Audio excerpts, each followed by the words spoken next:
திருப்பூரில் இளம்பெண் ரிதன்யா தொடர்பாக பாலியல் துன்புறுத்தல் பிரிவிலும் வழக்கு பதிவு செய்ய கோரி அவரின் பெற்றோர் மேற்கு மண்டல ஐஜியிடம் புகார் மனு அளித்துள்ளனர். வழக்கை துரிதப்படுத்த தனி விசாரணை அதிகாரியை நியமிக்கவும் கேட்டுக்கொண்டதன் பின்னணி என்ன? சாதாரண தற்கொலை வழக்காகவும் சாதாரண கொடுமை வழக்கு செக்ஷன் மட்டும்தான் போட்டிருக்கிறாங்க. சட்டப்படி என்ன பண்ண முடியும் பண்ணித்தரேன்னு சொல்லியிருக்காங்க. திருமணமான 78வது நாளிலேயே இளம்பெண் தற்கொலை செய்து கொண்ட சம்பவம் திருப்பூரில் அதிர்ச்சியை ஏற்படுத்தியது.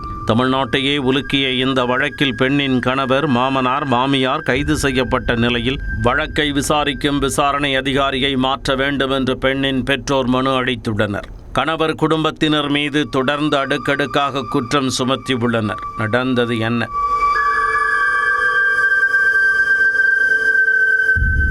திருப்பூர் மாவட்டம் அவிநாசியை அடுத்த கைகாட்டி புதூரைச் சேர்ந்த தொழிலதிபர் அண்ணாதுரையின் மகள் ரிதன்யா, அதே பகுதியைச் சேர்ந்த ஈஸ்வரமூர்த்தியின் மகன் கவின்குமார் என்பவருக்கும் ரிதன்யாவுக்கும் இடையே கடந்த ஏப்ரல் 11ஆம் தேதி திருமணம் நடைபெற்றது. திருமணம் நடைபெற்று 2.5 மாதங்களே ஆன நிலையில் கடந்த 28ஆம் தேதி ரிதன்யா வாட்ஸ்அப்பில் ஆடியோ வெளியிட்டுவிட்டு தற்கொலை செய்து கொண்டார். அதில் தனது விபரீத முடிவுக்கு கணவர் மற்றும் அவரின் குடும்பத்தினரே காரணம் என கூறியிருந்தார்.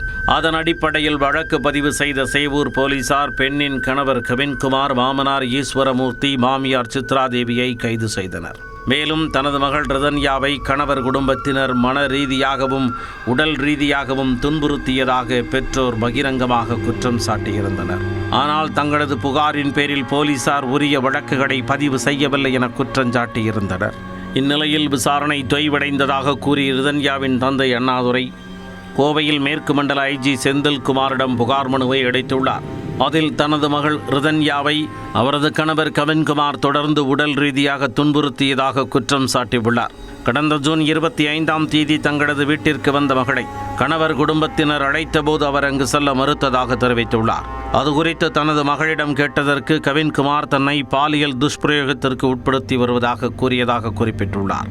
தொடர்ந்து விருப்பத்திற்கு மாறாக கட்டாயப்படுத்தி பாலியல் துன்புறுத்தலுக்கு உள்ளாக்கியதுடன் இயற்கைக்கு மாறான இழிவான செயல்களில் ஈடுபட வற்புறுத்தியதாகவும் குற்றம் சாட்டியுள்ளார். கவின்குமாரின் அத்துமீறல் தொடர்பாக வெளியே சொன்னால் தற்கொலை செய்து கொள்வோம் என்று அவரின் பெற்றோர் மிரட்டியதாகவும் புகார் மனுவில் தெரிவிக்கப்பட்டுள்ளது. மேலும் செய்யூர் காவல் நிலைய முதல் தகவல் அறிக்கையில் உள்ள சட்ட பிரிவுகளை மாற்ற வேண்டுமெனவும் கோரியுள்ளார். குறிப்பாக விசாரணை தொய்வடைந்துள்ளதாகவும் அதை துரிதப்படுத்தும் நோக்கில் தனி விசாரணை அதிகாரியை நியமிக்கவும் கேட்டுக்கொண்டுள்ளார். தனது மகளின் உடற்கூறாய்வு அறிக்கை விரைந்து கிடைக்க வழிவகை செய்வதுடன் அனைத்து தடயவியல் மற்றும் டிஜிட்டல் ஆதாரங்களை கைப்பற்றி வெளிப்படையாக பகுப்பாய்வு செய்து நடவடிக்கை எடுக்கவும் கோரிக்கை விடுத்துள்ளதாக அண்ணாதுரை தெரிவித்துள்ளார். போஸ்ட்மார்ட்டம் ரிப்போர்ட் நடக்கிற போதே அவர் டிஎஸ்பி அவர்கள் எங்களுக்கு வாக்குறுதி கொடுத்து தான் உடலை நாங்கள் எடுத்துகிட்டு போய் அடக்கம் இது பண்ணோம். அப்போ என்னென்னா 3 கம்பல்சரி அரெஸ்ட் பண்ணுறேன்னு சொன்னார்.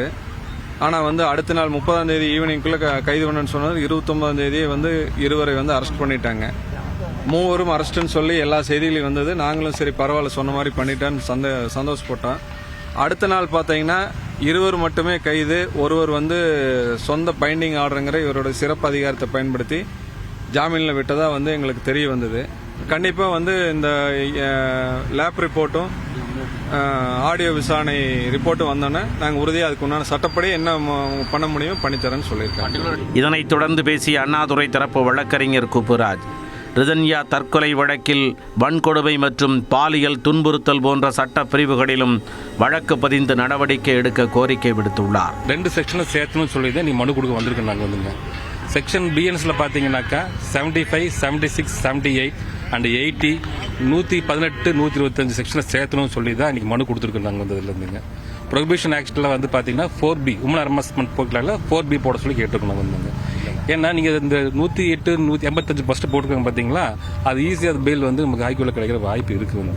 இந்த ஹராஸ்மெண்ட் ஆக்ட் கொண்டு வராத காரணம் வேணும் காவல்துறை காலம் தடுத்திட்டு வராங்க.